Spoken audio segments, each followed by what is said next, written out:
अध्याय 8। उद्घोषणा ओम छत के किनारे खड़ा था। उसका कद विशाल था और वह शाम की आकाश गंगा के खिलाफ एक साये की तरह खड़ा था। उसके नीचे शहर फैला हुआ था, एक निर्जीव तंत्र, हलचल से भरी लाइटें और जीवन के उन पुरानी दिनचर्याओं की मूक ध्वनियां जिनमें किसी बदलाव की कोई उम्मीद नहीं थी। लेकिन ओम कुछ और था। वह किसी और लोक का प्राणी था।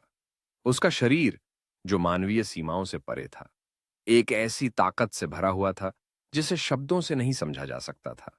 7 फीट का उसका कद उस छोटे से हुजूम से कहीं ऊपर था जो उसके पास खड़ा था। उसका गहरा रंग सूर्यास्त के प्रकाश में चमक रहा था और उसकी देह पर प्राचीन निशान उकेरे हुए थे, जैसे वह कोई भगवान या देवता हो। उसकी मांसपेशियां मानो समय द्वारा ढाल दी गई थीं, जैसे उसका शरीर खुद को इस पृथ्वी से परे किसी दूसरी यात्रा के लिए तैयार कर रहा हो। मैं जा रहा हूं, उसने कहा। उसकी आवाज शांत थी, लेकिन उसमें एक अदृश्य वजन था। मैं इस दुनिया को छोड़ने जा रहा हूं। भीड़ जड़ हो गई थी। वे अभी तक उसके शब्दों का अर्थ नहीं समझ पाए थे। पत्रकार अपने कैमरे की फोकसिंग करने लगे थे, शंका और विस्मय के साथ एक दूसरे को देखते हुए। लेकिन कोई भी उस व्यक्ति से कुछ नहीं पूछ सका।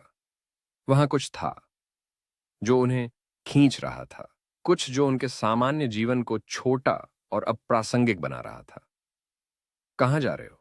एक पत्रकार ने अंततः पूछा। उसकी आवाज में हिचक थी। ओम की आंखें दूर कहीं आकाश के पार कुछ और देख रही थीं।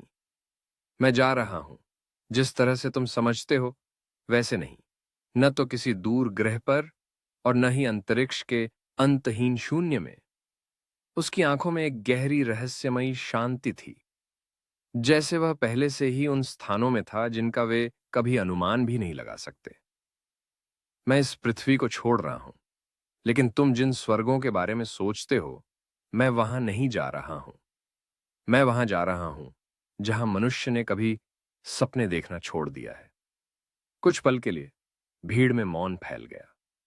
ओम की आवाज में कुछ था जो हर व्यक्ति को महसूस हो रहा था, लेकिन वे उसे पकड़ नहीं पा रहे थे। हवा अचानक भारी हो गई, जैसे समय खुद थम गया हो। तभी ओम ने अपना हाथ उठाया। उसकी मांसपेशियां फैलकर एक जाल की तरह फैलने लगीं। लोग पीछे हटने लगे, कुछ डरे हुए, कुछ असमंजस में। वह शक्तिशाली उपस्थिति, जैसे कोई तूफान जो किसी क्षण में टूट सकता था, उसे महसूस किया जा रहा था। मैं इस दुनिया का नहीं हूं, ओम ने फुसफुसाया, और यह शब्द जैसे किसी प्राचीन मंत्र की तरह महसूस हुए, जो कभी किसी भूतकाल के देवता ने बोला हो।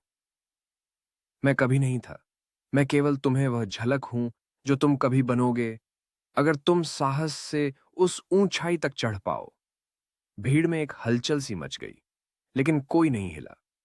वे उसकी उपस्थिति में जड़ हो गए थे, जैसे वह कोई जीवित देवता हो जिसकी चेतना हर पल उनके भीतर समा रही हो। कुछ देर तक ऐसा लगा जैसे पूरा ब्रह्मांड चुप हो गया हो। फिर अचानक, जैसे आकाश खुद टूट पड़ा हो, ओम में कुछ बदलने लगा। यह परिवर्तन किसी साधारण इंसान जैसा नहीं था। हवा में कंपन होने लगा और ओम की मांसपेशियां बढ़ने लगीं, जैसे वह एक भौतिक रूप से अतुलनीय प्राणी में बदल रहा हो। उसके शरीर के आसपास एक धुंध सी छाई, और वह ऐसा लगने लगा जैसे वह अब सिर्फ आदमी नहीं, बल्कि एक शक्ति बन गया हो, संसार के पार, शाश्वत ऊर्जा की कोई जड़ता।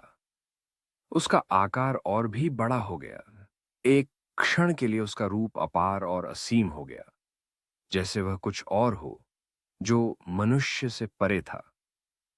फिर बिना किसी चेतावनी के वह अचानक गायब हो गया।